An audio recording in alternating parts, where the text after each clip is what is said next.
Hello folks, it's time for another bit of a 40k rant. I hope you are having a wonderful week. It is Tuesday, and you know what that means. I pick a random topic to go off on that I've come across recently in my time in the hobby, and this weekend was really no different. So we had a little topic last night. We went out with a few friends, and we were having a bit of a conflab, as you do, about the hobby and geekdom in general. And a couple of days ago, when I was in town, I actually went to a local hobby store and ended up just having a walk around, you know. And I came across one player. I didn't interact with him that much, but I did stand to the side and just kind of examine what was going on. There were a few games going on in the hobby store, and I was going towards... Oh, by the way, I didn't realise, as a non-heresy player for the most part, that heresy people, for the same price as Primaris Marines, 10 Primaris Marines, they get 20 Marines in their sets. Go you. I'm going to get some next week to add to my force, because it's I'm clearly addictive and I have a problem. But, anyway, walking around the hobby store, I'm noticing a bit of an argument over at the gaming tables as two people... I can't even remember what armies they were playing as, because I was trying to keep my eye line away from the people actually playing, because, you know, it's awkward when there's an argument going on. You don't want to look at people, you don't want to get involved, right? You know what I mean? So I'm walking around, I'm new in the store, I'm not going to go in there and start throwing my weight around, but I'm using this as a bit of a learning opportunity to figure out what the hell is going on with the people in this store. And one of the players, let's call him Jervis, shall we? He is wagging his finger in the face of his opponent, trying to, you know, really getting under his skin, annoying him, throwing dice across the table, that kind of thing. Not very good behaviour at all. Anyway, I'm in there for about an hour or two, and I'm walking around, I'm looking at people's models, I'm looking at the cabinet, which is really extensive, by the way. I was really impressed by the cabinet in this store. And eventually, Jervis, you know, comes to the front desk, and he's talking to other people, and he goes to his opponent, who is a bit abashed, you know, he looks a bit shy, and doesn't really want to speak to him, because, you know, not only did he get a pounding on the table, but he got shouted at for most of it as well. And Jervis says to him, "Hey mate, I'm sorry, you know, I'm just autistic, and... you know, it just comes out that way sometimes. Sorry, man." Claps him on the back and goes on with his day. That really irked me and got under my skin. So I made a point that if he ever does that to me, to take those words and ram them down his throat, because I know many autistic people in the world. Listen, half of my job these days is interacting with people in the hobby. I know autistic people. I come across them a lot. Some of my best friends are heavily autistic. And you know what? Out of the hundreds, maybe even thousands of autistic people that I've come across in my life, and I've come across more than most, right? Not only does my channel dedicate itself to this hobby, but I've worked in two hobby stores. One of them was a Games Workshop store for a long time, right? I've been front and centre in the hobby for quite some time. And out of those thousands of people who were likely autistic on the spectrum somewhere, I've never come across anybody who felt the need to shout in his opponent's face. Autistic people are normal people with a few quirks. That is it. Do not use mental health as an excuse to be a prat to your fellow players, to your fellow hobbyists. It is one of the things that really, really gets on my nerves. There is an epidemic right now of people self-diagnosing themselves as having some sort of ADHD or autism or whatever the in vogue illness is this week, so that they can avoid all of their responsibilities. It doesn't wash with me. It just doesn't. You know, I was saying last night when this came up, when I was out with a few friends and my missus, that it actually, I find it insulting to people who actually have autism, who actually have ADHD, quite serious issues going on with mental health, depression, anxiety, all of these things. Remember a few years ago, it used to be depression and anxiety, right? Everybody said they were depressed, or they were diagnosed as having depression. You know, it was a get-out-of-jail-free card. That's how people would look at it. And now we're going into autism and ADHD and things like that, where people use it as a complete cop-out, a get-out-of-jail-free card. So instead of just apologising for your bad behaviour, you blame it on something else because you're not man enough or adult enough or brave enough to actually say, man, what I did there was wrong and I apologise. No, you blame it on some sort of nebulous thing that nobody can prove. And that's what gets me in my craw. You use it because nobody can prove otherwise. It is just one of those things, right? No, I'm sorry, it isn't. That is an insult to people who actually suffer from these mental health conditions, because most of those people are very brave, they go through life and they handle their business. And you know what? Most of those people just want to be treated like normal people, and most of those people will go out of their way to make sure that their mental health issues don't impact you. Some of the nicest hobbyists I've known, who are there just to roll dice and have fun, have been heavily autistic, and they go out of their way to make sure that their quirks don't impact on your day at all. Why? Because they're good people. Unlike little cowards like you, little cretins like you, who feel the need to use a condition that is very serious out there in the world as a crutch, so you can treat people around you very badly. I hate it. It's not for me. And if you do things like that, you are not for me. You should go somewhere else, okay? Now, there is a grey area here. There definitely is a grey area here where we have people who actually have autism or who actually have ADHD or any of these myriad concerns going on with their mental health, and they still use it as a crutch. And yes, I've come across those people too.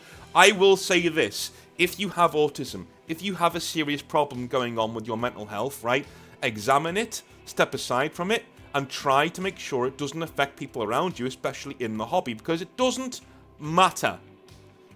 Whether you have an issue or not, if you treat people badly, they will not want to play toy soldiers with you. That is simply how this works. You will get all this. If you tell me you're autistic, if you tell me you have an issue, you will get all of the sympathy and empathy from me that I can muster. Absolutely, right? But what it doesn't give you is carte blanche to act like a dick. Very simple. It doesn't give you that. I will be understanding with your tics. I'll be understanding with your awkwardness. There is no issue there. But if I get the sense you're just a dick, your autism is not going to save you, my friend, right? I've had this conversation many times where people have said to me, listen, man, I'm sorry, I'm just a bit autistic, all right? No, stop being a coward. You're not autistic, you're a dickhead. There's a difference. A huge difference. If you're blaming your dickheadedness... Dickheadedness? I love it. I'm such a retard, man. Like, if you're blaming your dickheadedness on autism, you're calling all of my friends who have autism dickheads. That's what you're doing. Do you understand now? If you literally say, if you have bad behaviour and you immediately jump to blaming it on your autism or your ADHD to your friends when you've been horrible to them, you're literally like calling all people like who have actual autism and ADHD assholes and dickheads, and they're not. Some of the nicest people I know are in those two spectrums. I'm telling you now. Absolutely. And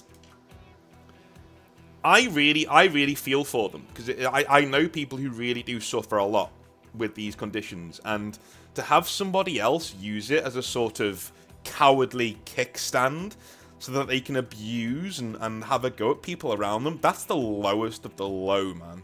That's low. That is really low. You know, shallow as a worm's grave. That is. That is not... It's not for me. It's just not for me. And I keep coming across it. And here's the thing. It happens in hobby nightmares sometimes, but most of the time it happens when I'm walking around general hobby stores. You'll see people acting in a bad way, and then all of a sudden they'll say, no, I'm really sorry. You know, it's my autism playing up, or it's one of those tics that I have. Dude, in university, I had this all the time. At the gaming group at university, all the time. You would have people acting... I was against this, like... I played a game in 7th edition. Early 7th edition. Or was it 6th edition? Can't remember. If you were at university with me and you watched my videos, remind me which edition we were playing. I can't remember. Anyway, I was playing against this Asian dude. Again, 40k. And obviously I'm a Grey Knights player. And at this point, I'm running a Death Star unit with Drago and a few Paladins in there too. Really difficult unit to shift. And he's taking demons, and he's been not having a go at me, but like, you know, generally being unpleasant and saying, listen, I'm going to tear apart this guy's Grey Knight. I was one of the best players in the group, right? Because I very rarely lost, because I knew how to use my codex really well, and I didn't play for blood, but like, you know, it was just a nice, how do I put it? A nice group, you know, but nobody really had a go at each other, apart from this guy. We ended up playing, and again, he very sillily walked his demons into my Grey Knight, and with force on, we basically obliterated, you know, 2 or 3 greater demons, and so all of his big monsters were taken out, and his last one, the one that he custom built, wasn't even taken out by force weapons. He was taken out whilst he was flying by storm bolter fire. Yeah, that was an unlucky one, right? Anyway, he starts shouting at me, saying, you took more points than should have been allowed in the game, blah, blah, blah, blah, blah. And I said, did you take 2,000 points? And he said, yeah. And I went, well, so did I. Here's my list. And by the way, you can still see what's in my army, because it's all still on the tabletop, because you didn't really kill anything. So, yeah, look at what's on the tabletop. Look at what's on my list. You can see it's all added up there. Every piece of war gear is accounted for. I did 1,997 points. Almost on the nose 2,000. What is your problem, right? And he's there having a go at me in the group. Like, literally, and then he starts going to other people and pointing towards me, saying that I was cheating because I was using more points than was allowed. And to their credit, a lot of other people were like, no, I've played against that list before, it's 2,000 points. I've checked over it, right? Paul, another Grey Knight player, was literally like, I run the same list, dude, it's 2,000 points. It's literally 2,000 points. I run a very similar list, but it's 2,000 points, I'm telling you, right? Only at the end, for me to go to the vending machine outside and for him to come out and start, like, pussyfooting around and like a little slime ball, saying, oh, sorry, man, you know, I'm just really depressed, I've had a lot of issues. And I'm just like, and they are, being an idiot, I took him at his word. And we're just like, no problem, man. You know, we've all been depressed at certain times. It's fine, it's fine. It's only years later, I realised he did this every week to a different person. That guy wasn't depressed. He was an arsehole. Okay, like that, and it just, again, at university, there's a lot of stresses out there that you really get under your skin. There were a lot of people in my university who are really stressed and depressed, and not one of them treated me like this. There comes a time when if you have issues, there comes a time when you have to really look at yourself in the mirror and say, is this me? Or is this my mental health, right? And 9 times out of 10, dude, it's you. And it's that's really, I'm going to end this video on that, right? That's really liberating. This point I'm trying to make here, that's such a liberating thing. When you realize your mental health does not define you. You can be an asshole to people without your autism, ADHD, depression, anxiety, whatever it is, affecting it in one way or another, right? How you act around other people is up to you. If you don't believe me, look at Robin Williams. Right? If you don't believe me, look at Robin Williams. That guy went out of his way to treat people around him in the best way possible. Literally. I'm sure he had bad days, you know. He stole some people's jokes, that's true. Right? Way back in the day. But if you met fans or people around him, he was always a diamond to them. And this was one of the most depressed men on the face of the earth. This guy ended up taking his own life. He was that depressed. It got to him. It killed him in the end. Yeah? A bunch of other health concerns were going on with him, sure. But, like, there was that voice whispering in his head that did it, dude. Come on. And he still treated people really, really, really well. Your mental health doesn't define you in both good and bad ways. Okay? It really doesn't. It doesn't define you in the fact that it's your choice how you treat other people in the hobby. It's your choice what kind of a game they're going to have when they rock up to throw some dice and play toy soldiers with you. That's up to you. That is not up to your depression, ADHD, whatever it is you've got going on. You have complete autonomy over how you treat others. And using mental health as an excuse to be a dick to your fellow man when all they're doing is trying to have fun with you and play some games on the tabletop with you is the lowest thing you can do in this hobby. I really do. I put it up there beyond cheating. I'd rather play a cheater in a game of 40k, because you know what? You can be a nice cheater. You can cheat at 40k and be one of the nicest people in the hobby, right? I won't play you again, and it's pretty low a thing of you to do, right? But like, if you're using depression and anxiety and mental health issues as a mask, as a charade, to be able to act how you want to people around you, to make their day worse, you're a piece of crap. And you probably shouldn't be in this hobby. It should exist without you. Anyway, have you guys come across this as much as I have? Or is this just a symptom of me being very exposed? Look, I know I'm a very unusual person, right? Worked for Games Workshop as a staff member, as a manager. Worked for a hobby store in the Northwest as a manager and a staff member. And those three jobs really, took over like 5 or 6 years of my life, right? And then, not only that, I've gone to America, come back, started a channel about Warhammer. So yeah, I guess I'm a lot more exposed to many other hobbyists than most of you will have been at any time in your life. So is this just a me problem? You know, is it an overexposure? I use that all the time, don't I? Like, yeah, people in 40k generally aren't dickheads. They're not. We have so many really good people out there. It's just that our hobby's the biggest one. And so you're going to be exposed to more hobbyists, and so, you know, you're going to be exposed to more of the bad people. If you go and play Bolt Action, and 1 in 10 people in Bolt Action is an absolute tool, well, you're going to come across a lot less tools in 40k in Bolt Action than you will in 40k, even if the ratio is 1 in 10 with 40k as well, because there's more people doing it, right? So is it just me, overexposure, or have you come across this as well?